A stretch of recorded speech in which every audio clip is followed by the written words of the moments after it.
જય ભોળાનાથ, જય દસનામ વિવી આજે ગોસ્વામી ચેનલમાં આપનું હાર્દિક સ્વાગત છે। હું રંજન ગોસ્વામી। આજે દિવાસાનો પર્વ છે, એટલે કે અષાઢ મહિનાનો અંતિમ દિવસ, તેને દિવાસો કહેવામાં આવે છે। અને દિવાસો એટલે કે 100 પરબનો વાહો, અને આપણે બીજી ભાષામાં માસો પણ કહે છે, બાકી વાહો કહેવામાં આવે છે। તો અષાઢ મહિનાનો અંતિમ દિવસ એટલે કે દિવાસો, અને દિવાસાના દિવસથી સતત ને સતત વાર તહેવારો આવે છે, અને ઉજવણી પણ સારી રીતે પર્વની કરવામાં આવે છે। તો દિવાસાના દિવસને અતિ ઉત્તમ ગણવામાં આવે છે। આજે દિવાસાના દિવસે લગભગ બહેનો દિવાસો રહેતી હોય છે, જેને એવ્રત વ્રત અને જેવ્રત વ્રત કહેવામાં આવે છે।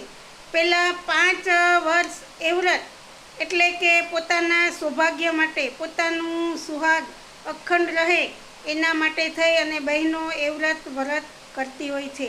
અને જેવ્રત એટલે કે પોતાના સંતાનોની રક્ષા થાય એટલા માટે થઈ અને જેવ્રત વ્રત કરે છે। આ દિવાસાનો દિવસને એવ્રત જેવ્રત વ્રત પણ કહેવામાં આવે છે। એટલે કે આ દિવસે એવ્રતમાં, જેવ્રતમાં, જયામાં અને વિજયામાં એમ 4 માતાજીનું પૂજન કરવામાં આવે છે। બહેનો સવારથી ઉપવાસ રહે છે, અને સાંજે વળતી ગાય એટલે કે 5 થી 6નો સમય થાય ત્યારે આ જયા વિજયામાં, એવ્રતમાં, જેવ્રતમાંની પૂજા કરે છે અને વાર્તા સાંભળે છે। પહેલાં 5 વર્ષ જે રહે છે એવ્રત વ્રત, તેમાં બહેનો આખો દિવસ ઉપવાસ કરે છે અને બીજા દિવસે એક ટાઈમ જમે છે।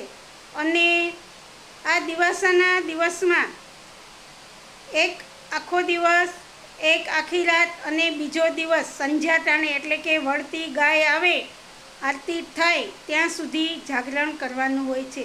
તો લગભગ બહેનો આ 5 વ્રત એવ્રત વ્રત કરે છે, અને ત્યારબાદ જેવ્રત વ્રત પણ કરે છે। જેવ્રત વ્રતમાં બહેનો જે રહે છે તે આખો દિવસ ઉપવાસ કરે છે અને સાંજે એક ટાઈમ જમે છે, અને તે દિવસે તે 12 વાગ્યા સુધીનું જાગરણ કરે છે। અને લગભગ જેવ્રત વ્રત બહેનો કાયમિક માટે રહેતી હોય છે, જેથી કરી અને તેના બાળકોનું માતાજી રક્ષણ કરે, એટલે માતાજી રક્ષણ કરે એના માટે થઈ, પોતાના સંતાનની રક્ષા માટે થઈ અને જેવ્રત વ્રત કરતી હોય છે। અને આ દિવાસાને 100 પર્વનો વાહો કેમ કહેવામાં આવે છે, તો કે દિવાસાના દિવસથી એટલે કે બીજા જ દિવસથી શ્રાવણ માસની શરૂઆત થતી હોય છે। શ્રાવણ માસ એટલે કે શંકર ભગવાનનો, શિવજીનો ધ્યાન, જપ, તપ અને તેની પૂજા વિધિ કરવાનો મહિનો। આખો દિવસ આખો મહિનો શિવ ભક્તો સતત ને સતત શિવ નારા લગાવી અને શિવજીની પૂજા કરતા હોય છે। શિવ મંદિરે આખો શ્રાવણ મહિનો ભક્તોની ભીડ રહેતી હોય છે। તેમાંય ખાસ કરીને શ્રાવણ મહિનાના 4 સોમવાર ને, એમાંય આ વખતે તો 72 વર્ષ પછી શ્રાવણ મહિનો સોમવારના દિવસે બેસે છે અને સોમવારના દિવસે પૂરો થાય છે। એટલે કે આ શ્રાવણ મહિનામાં 5 સોમવાર આવે છે, તો તે અતિ ઉત્તમ ગણવામાં આવે છે। તો શ્રાવણ મહિનો આખો ભક્તિભાવનો હોય છે, અને શ્રાવણ મહિના દરમિયાન ઘણા પર્વો આવે છે, તે પણ ધામધૂમથી ઉજવવામાં આવે છે। સાતમ, જન્માષ્ટમી, પછી આ દિવાસાનો દિવસ કે તે દિવસે દશામાની પણ આપણા ઘરે પધરામણી થાય છે, કે ઘણા બહેનો દશામાનું વ્રત કરે છે, તો તેની સ્થાપના પણ આજે દિવાસાના દિવસે કરવામાં આવે છે। અને બીજું કે જે 16 સોમવારનું વ્રત કરે છે તે લોકો પણ આજે દિવાસાના દિવસે સવારમાં નાહી ધોઈ અને દોરો લે છે। તે કારતક મહિનાની અમાસના દિવસે એટલે કે કારતક મહિનાનો જ્યારે છેલ્લો સોમવાર હોય ત્યારે 16 સોમવાર પૂરા થાય છે, એ રીતે આજે દોરો લે છે અને 4 મહિના સુધી એ 16 સોમવારનું વ્રત કરે છે। તે વ્રત પણ આજેથી શરૂ થાય છે। તો આ દિવાસા પછી સતત ને સતત તહેવાર આવે છે, આખો શ્રાવણ મહિનો તહેવારનો હોય છે, પૂજા ભાવ ભક્તિનો હોય છે. અને શ્રાવણ મહિનો પૂરો થાય, શ્રાવણી અમાસ એટલે કે ભાદરવી અમાસ આવે ત્યારે મેળો કરે અને બીજા જ દિવસથી ભાદરવો મહિનો શરૂ થાય છે.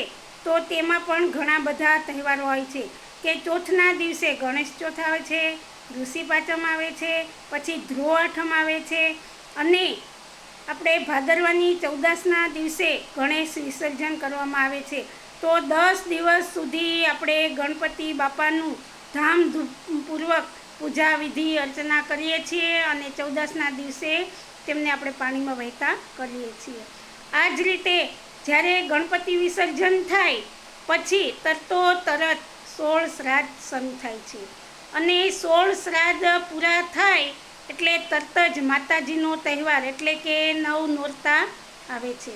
નવ નોરતાના 10મા દિવસે વિજયાદશમી એટલે કે દશેરા હોય છે. તે દિવસે મારા ખ્યાલ મુજબ રાવણનો વધ કરવામાં આવ્યો હતો અને રામ અયોધ્યા પાછા વળવાની તૈયારીમાં હતા. તો એ દશેરાના 10 દિવસ જાય પછી 20 દિવસનો ગાળો રહે છે. એ સમય દરમિયાન 11થી સતત તહેવારો ચાલુ થાય છે કે રામ ભગવાન અયોધ્યામાં પાછા આવે છે. 11ના દિવસથી સતત ને સતત લોકો બધી દિવાળીની તૈયારીમાં હોય છે.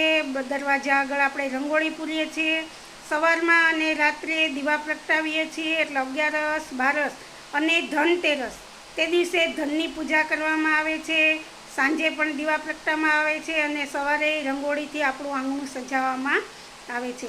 પછી એના બીજા જ દિવસે એટલે કે ચૌદસ, તેને કાળી ચૌદસ પણ કહેવામાં આવે છે અને રૂપ ચૌદસ પણ કહેવામાં આવે છે. તો તે દિવસે પણ બધા દીપ ધૂપ ધ્યાન નિવેદ પાણી કરે છે, સવારમાં રંગોળી કરે છે અને સાંજે ઘરના આંગણામાં દીવા પ્રગટાવે છે.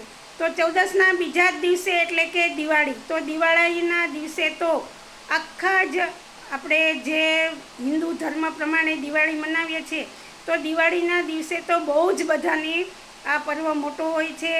એટલે તે દિવસે રોશની કરે છે, દીવા પ્રગટાવે છે અને ધામધૂમપૂર્વક દિવાળી ઉજવે છે. એટલે જ આ દિવાસાને 100 પર્વનો વાસો કહેવામાં આવે છે. કેમ કે દિવાસો આવે એટલે તરત સતત ને સતત દિવાસાના દિવસથી માંડીને દિવાળી સુધીમાં લગભગ 100 દિવસો હોય છે. તે એક નહીં ને એક પર્વના જ હોય છે. તેથી દિવાસાના દિવસને આપણે અતિ ઉત્તમ દિવસ કહેવામાં આવે છે. તો જય ભોળાનાથ, જય દશનામ. VVRJ ગોસ્વામી ચેનલ સબસ્ક્રાઈબ કરો, લાઈક કરો. જય ભોળાનાથ, જય દશનામ.